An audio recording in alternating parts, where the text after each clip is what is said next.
नमस्कार, दिन भर की जियोपॉलिटिक्स अपडेट में आपका स्वागत है। एक तरफ भारत ने 30 देशों के साथ मिलकर डॉलर की बादशाहत को चुनौती दे दी है, लेकिन सवाल ये है कि क्या अमेरिका चुपचाप ये हार स्वीकार करेगा। वहीं दूसरी तरफ बांग्लादेश में अमेरिका की साजिश फेल होती दिख रही है। अराकन आर्मी अपनी सेना का तख्ता पलट और भारत का इसमें रोल, क्या ये अमेरिका के प्लान को बर्बाद कर देंगे। वहीं दूसरा खुलासा जो हम करने वाले हैं, 1960 में अमेरिका ने भारत में एक सीक्रेट बेस बनाया था, लेकिन क्या आज भी उसके एजेंट भारत में मौजूद है। बहुत कुछ है जानने के लिए, लेकिन आगे बढ़ने से पहले वीडियो को लाइक और चैनल को सब्सक्राइब जरूर कर ले। दोस्तों, क्या आपने कभी सोचा है कि अगर भारत को डॉलर पर निर्भर नहीं रहना पड़े तो हमारी इकोनॉमी कितनी तेज रफ्तार से बढ़ सकती है। अब ये सवाल सच होने जा रहा है, क्योंकि भारत ने डॉलर की बादशाहत को सीधी चुनौती दे दी है। भारत ने 30 देशों के साथ मिलकर डी-डॉलराइजेशन की शुरुआत कर दी है। मतलब अब अमेरिका के डॉलर को जगह सीधे भारतीय रुपए में व्यापार होगा। लेकिन सवाल ये उठता है कि क्या रुपया, जो अभी इस हालत में नहीं है, एक ग्लोबल करेंसी बन सकता है और अमेरिका इसको देखकर क्या एक्सेप्ट करेगा। आइए आपको सरल शब्दों में समझाता हूँ। दरअसल भारतीय रिजर्व बैंक ने अब तक 30 देशों के 123 बैंकों के साथ स्पेशल अकाउंट्स खोल दिए हैं। यूएई, इंडोनेशिया, मालदीव जैसे देशों ने भारत के साथ लोकल करेंसी सेटलमेंट सिस्टम लागू कर दिया है। अब ये देश भारत से जो खरीदारी करेंगे उसका पेमेंट डॉलर की जगह सीधे भारतीय रुपए में देंगे। ये कदम सिर्फ भारत को डॉलर पर निर्भरता से बचाएगा, बल्कि विदेशी मुद्रा भंडार को भी मजबूत करेगा। समझिए किन देशों ने भारत के रुपयों को अपनाया है। भारत ने अब रूस, UK, Germany, Singapore, Sri Lanka, Bangladesh, Kazakhstan, Oman, Kenya, Israel, Malaysia, Myanmar, Fiji, Tanzania, Mauritius, Belarus, Botswana, Maldives और इंडोनेशिया और न्यूजीलैंड समेत 30 देशों के साथ रुपए में व्यापार करना शुरू कर दिया है। अब आपके मन में सवाल उठ रहा होगा कि हमें रुपये से व्यापार करने में क्या फायदा होगा। इससे सबसे बड़ा फायदा होगा कि डॉलर पर हमारी जो एक्सेप्टेंसी है वो कम हो जाएगी। भारत को हर साल बिलियन डॉलर खर्च कर डॉलर स्टॉक करना पड़ता है, लेकिन अब इसकी जरूरत नहीं रहेगी। वही रुपया मजबूत होता जाएगा जैसे ही हम रुपये में ट्रेड करना स्टार्ट करेंगे। जब डॉलर की मांग कम होगी तो भारतीय रुपया खुद ही मजबूत हो जाएगा।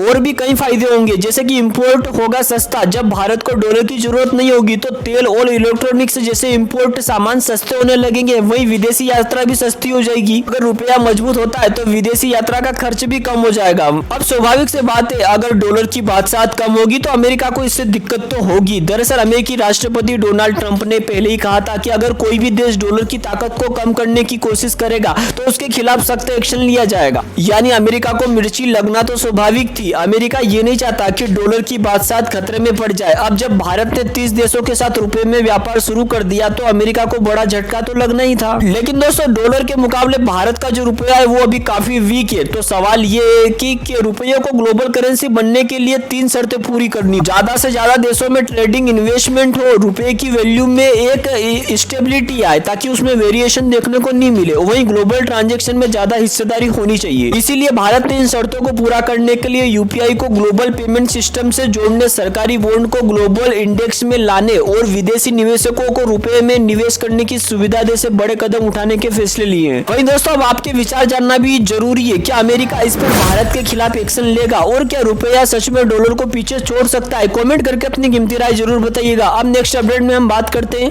हमारे पड़ोसी देश बांग्लादेश के बारे में। आपने सुना होगा कि अमेरिका जो पूरी दुनिया में खुद को सबसे बड़ी ताकत मानता है, बांग्लादेश में बुरी तरह फंसने वाला है, क्योंकि बांग्लादेश में इतनी अनस्टेबिलिटी हो चुकी है कि अमेरिका के प्लेन्स खुद अपने आप ही बर्बाद हो जाएंगे। अब एक तरफ आप देखिए कि अराकन सेना है, वह म्यांमार से बांग्लादेश पर हमला करने की तैयारी कर रही है। वहीं बांग्लादेश की अपनी सेना सरकार को गिराने की प्लानिंग कर रही है। सेना में लगातार हर दिन तख्तापलट की खबर आती रहती है। वहीं देश की अर्थव्यवस्था तो अलग ही क्रेश कर रही है, वो भारत के सहारे चल रहे हैं। तो कई सारे सवाल उठ रहे बांग्लादेश को लेकर कि क्या अमेरिका की चाल बांग्लादेश में फेल हो जाएगी और क्या बांग्लादेश में तख्तापलट हो जाएगा। आइए हम इसको सरल भाषा में मैं आपको समझाता हूँ। अब देखिए, पिछले साल 2024 में अमेरिका ने बांग्लादेश में तख्तापलट करवाकर यूनिस की सरकार को सत्ता में लाया, लेकिन आज हालत यह है कि अमेरिका खुद बांग्लादेश में अपनी पकड़ बनाए नहीं रख पा रहा है। अब ऐसा क्यों हो रहा है? क्योंकि बांग्लादेश के एक तरफ जो अराकन सेना है, जिसको हम पिछले वीडियो में भी आपको बता चुके हैं, जो म्यांमार के सबसे बड़ा ताकतवर और विद्रोही गुट है, अब उसने बांग्लादेश की सीमा पर अपनी गतिविधियां और भी बढ़ा दी। अब यह खबर इतनी सीरियस है कि बांग्लादेश से इसको परेशानी तो है ही, सबसे ज्यादा परेशानी अब अमेरिका को होने वाली है, क्योंकि अमेरिका ने बांग्लादेश में तख्तापलट करवाकर वहां अपना दबदबा कायम करने की कोशिश की थी। लेकिन आप सोच रहे होंगे कि जो बांग्लादेश में इस्लामिक कट्टरपंथी है, क्या उनको भी अमेरिका सपोर्ट करता है? देखिए, ऐसा नहीं है। पहले क्या जो बाइडेन की सरकार अमेरिका में थी,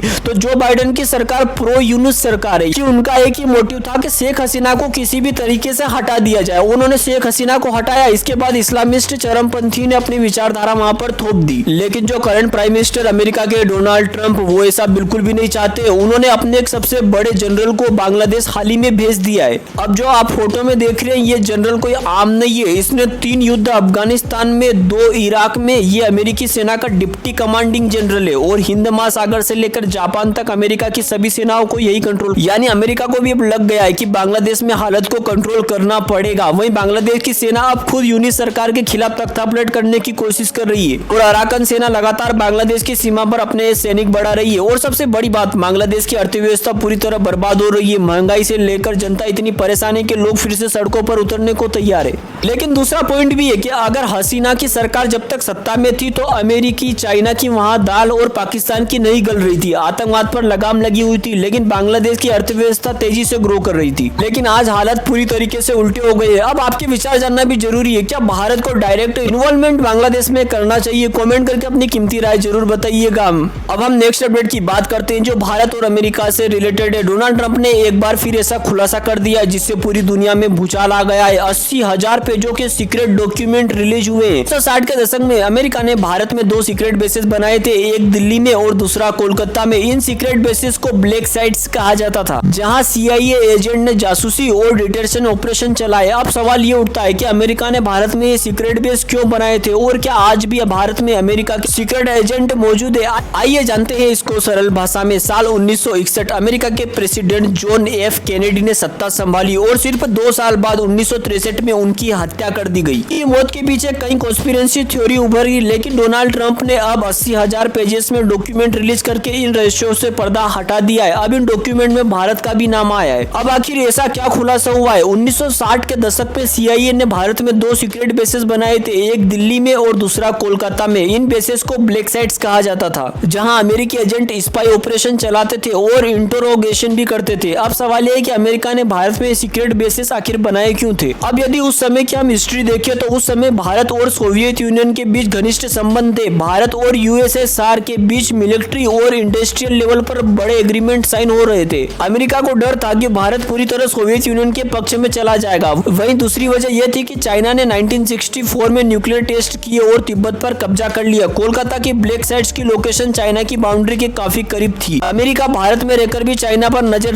रखना चाहता था। उस समय भारत नया आजाद हुआ था, देश में खाने पीने तक के पर्याप्त संसाधन नहीं थे। ऐसे में अमेरिका के स्पाई नेटवर्क्स को पकड़ना भारत के लिए लगभग नामुमकिन था। क्या अमेरिका ने और भी देशों में ब्लैक साइट्स बनाए?